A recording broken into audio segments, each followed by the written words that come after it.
Olá, bom dia, boa tarde, boa noite. É um prazer estar aqui fazendo parte deste evento com vocês, podendo apresentar o meu trabalho. Eu me chamo Maria Luísa e vou apresentar aqui para vocês hoje o meu projeto de iniciação científica, intitulado Derrida, Leitor de Blanchot, tradução comentada de Maurice Blanchot et More. Foi um projeto desenvolvido na Universidade Estadual de Santa Cruz, lá em Ilhéus, Bahia, no Brasil. E foi um projeto do qual eu fui bolsista pela FAPESB, a Fundação de Amparo à Pesquisa no Estado da Bahia, e eu fui orientada pela professora doutora Hélida Paulina Ferreira. Bem, antes de entrar no processo da tradução em si, eu gostaria de apresentar um pouco sobre esse texto, um pouco sobre o autor, do qual a gente estudou e trabalhou aqui nesse projeto. A obra, Maurice Blanchot et More, é um texto, na verdade, que faz parte da coleção Parrage, uma coleção aí escrita, produzida pelo autor Jacques Derrida. O Jacques Derrida, ele é um escritor, filósofo e crítico da literatura, e ele é algeriano e desenvolveu toda a sua carreira, na verdade, na França. E esse texto ele foi publicado lá em 2003, quando seu amigo Maurice Blanchot veio a óbito. Então, essa obra, na verdade, foi, em primeiro lugar, uma homenagem a esse amigo, Blanchot, e também ali o Derrida, ele criou toda uma reflexão, na verdade, em torno do tema da morte. E aí ele vai conceituar, ele vai falar sobre uma morte impossível, Ele vai falar que o eu, ele é incapaz de encontrar a sua própria morte. Tá. E aí, seguindo essa lógica, o Derrida ele vai traçar uma trajetória argumentativa dividida em 3 pontos. E aí, em primeiro lugar, ele vai dizer que a linguagem ela é, por si só, uma linguagem contraditória. E, em virtude dessas contradições, o Derrida ele vai apontar o princípio da morte como o princípio de uma ressurreição. E, a partir daí, ele vai falar da morte como uma impossibilidade de morrer. E partindo para o processo da tradução em si, a gente vai se amparar, em primeiro lugar, pelo que o próprio Derrida ele escreve e fala sobre a tradução, porque ele também trabalha o tema da tradução. E o Derrida vai falar que a tradução ela é, antes de tudo, um processo de revolução.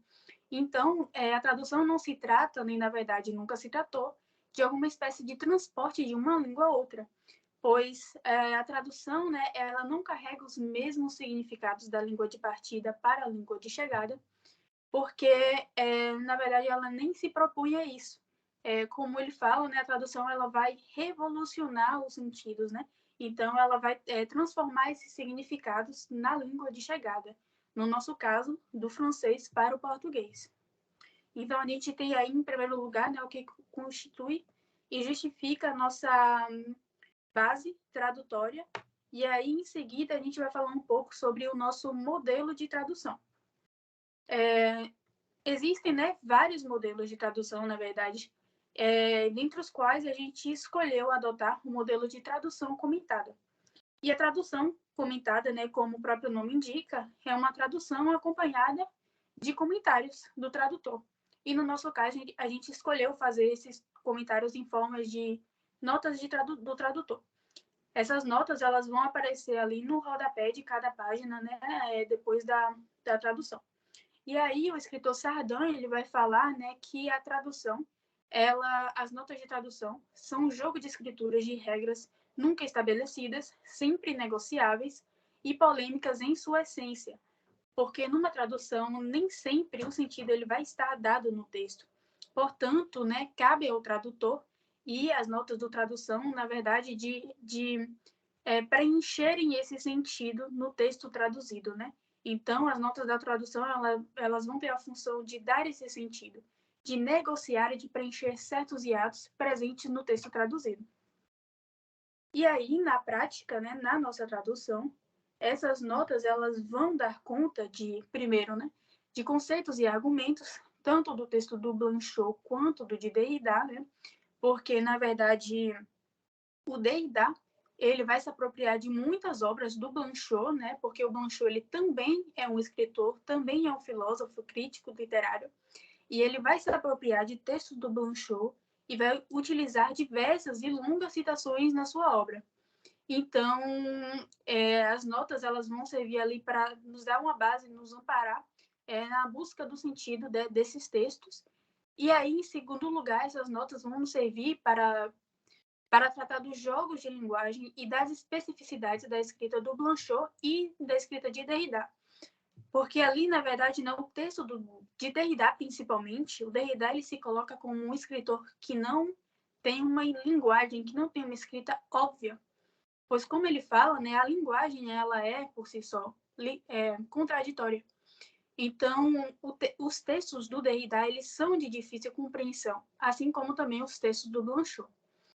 E aí um outro detalhe da nossa tradução é que quando a gente se depara com essas citações no texto, né, quando a gente encontrou essas citações no texto, a gente buscou na literatura se já haviam traduções desses trabalhos.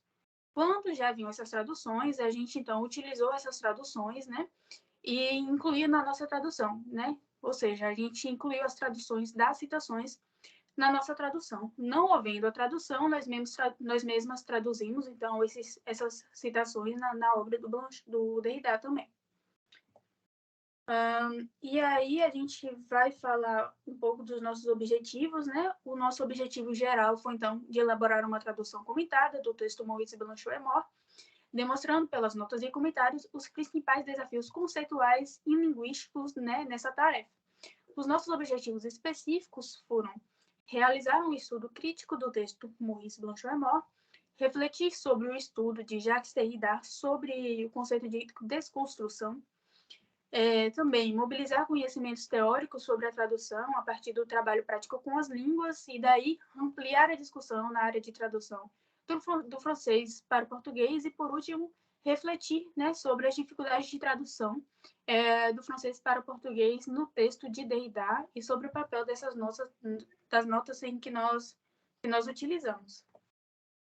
E aí, partindo para o nosso processo metodológico, né, a nossa pesquisa ela foi uma pesquisa qualitativa de natureza interpretativista, e na primeira fase do trabalho nós realizamos o estudo do texto, né, na íntegra do texto do Derrida e também dos textos de Blanchot. Fizemos aí então um levantamento de dificuldades tradutórias e em seguida, né, nós fizemos também um levantamento de hipóteses tradutórias em torno de conceitos, vocábulos e terminologia que já têm sido traduzidos para o português. Na segunda fase, nós então partimos para a tradução desse texto, né, para o português, com especial atenção à elaboração das notas. E na terceira fase, que nós estamos ainda trabalhando, é a elaboração de um prefácio que vai acompanhar a tradução. E aí a gente chega aos nossos resultados e discussões, e aí a gente vai verificar, né, nessa fase, o impacto da complexidade argumentativa proposta e intrínseca ao trabalho do Derrida, né, que é um impacto que, na verdade, vai mexer com tudo que a gente compreende, né, de sentidos no mundo. Afinal, o texto de Derrida, como eu abordei no início, ele é, além de uma homenagem ao amigo morto, ele também é uma crítica literária e filosófica, na qual ele vai tratar de diversos temas e temas sensíveis, né, como a morte, a pena de morte, a literatura, e aí ele vai falar de uma espécie de revolução da literatura, e ele também vai falar de uma ressurreição. E todos esses temas eles vão ser trabalhados de uma forma das quais de uma forma que a gente não tem acesso, né, pelo senso comum. Então é uma abordagem que vai mexer com tudo que a gente acredita sobre as coisas e sobre a nossa própria existência, já que ele vai falar sobre a morte, sobre uma impossibilidade da morte. E aí, essa é uma lógica que o próprio autor ele considera contraditória.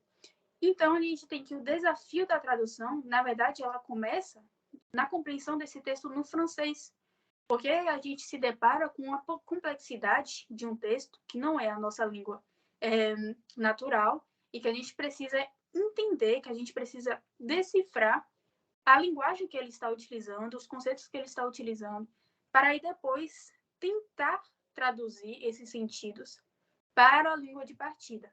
Então, o nosso trabalho enquanto tradutoras, ele é duplicado, né? Porque a gente tem esse duplo trabalho de compreensão e de tradução desses sentidos.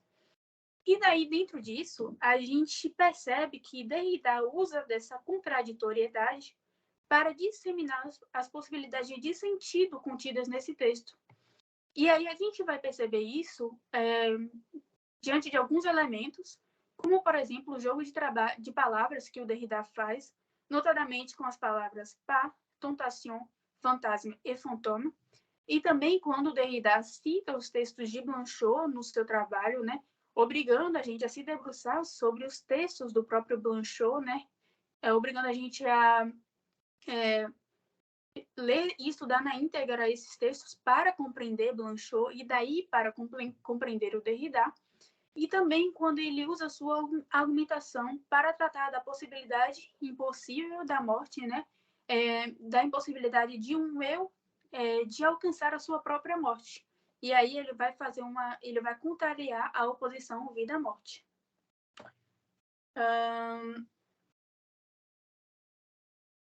E aí, um segundinho. E aí eu coloquei, né, alguns exemplos aqui para exemplificar as nossas notas, né, e alguns exemplos que explicam por que a gente utilizou as notas do tradutor. Em primeiro lugar, são uns exemplos que vão falar das escolhas tradutórias. E aí a gente tem, por exemplo, uma explicação em torno da tradução que a gente fez a palavra tentation, em que a gente traduziu como tentação, que seria a tradução mais literal dessa palavra. E aí a gente vai preferir não utilizar a tradução que a gente já havia encontrado na literatura dessa citação, que a tradutora traduzia como tendência. Mas aí a gente preferiu abordar tentação, né? Porque a gente acreditou que seria mais plausível, né? Seguindo a lógica argumentativa do Derrida. E aí alguns outros exemplos, mas aí eu vou passar adiante. A gente também utilizou as notas para referenciar as obras citadas pelo Derrida, tanto no francês quanto no português. Desse modo, a gente permite ao leitor de verificar, né, de consultar as duas fontes nas duas línguas e também, quem sabe, de confrontar a nossa própria tradução, né, tendo ali o texto original para ele poder ler também. E aí, em seguida, a gente também utiliza as notas para fazer uma breve explicação de termos e conceitos utilizados pelo Derrida para auxiliar o leitor ali na compreensão do texto. Então, ali a gente tem, por exemplo, uma explicação então, da palavra unheimlich, que é um termo em alemão.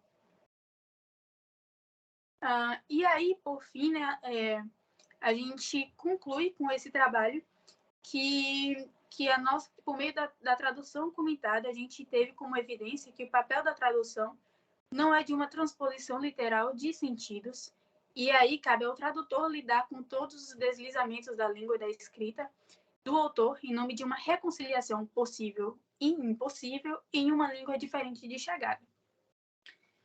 E aí, para finalizar, eu gostaria de agradecer, né, em primeiro lugar, a professora Hélida, por ter me dado a oportunidade de trabalhar com temas que me interessam muito, que é a literatura e filosofia. E também gostaria de agradecer a FAPESB, né, que me gratificou com uma bolsa para poder me debruçar sobre esse trabalho. E, logicamente, também agradeço a oportunidade de estar aqui nessa jornada, podendo compartilhar um pouco do meu trabalho com vocês. E aqui vocês podem consultar as minhas referências bibliográficas. E eu concluo aqui. Muito obrigada e espero que vocês tenham gostado.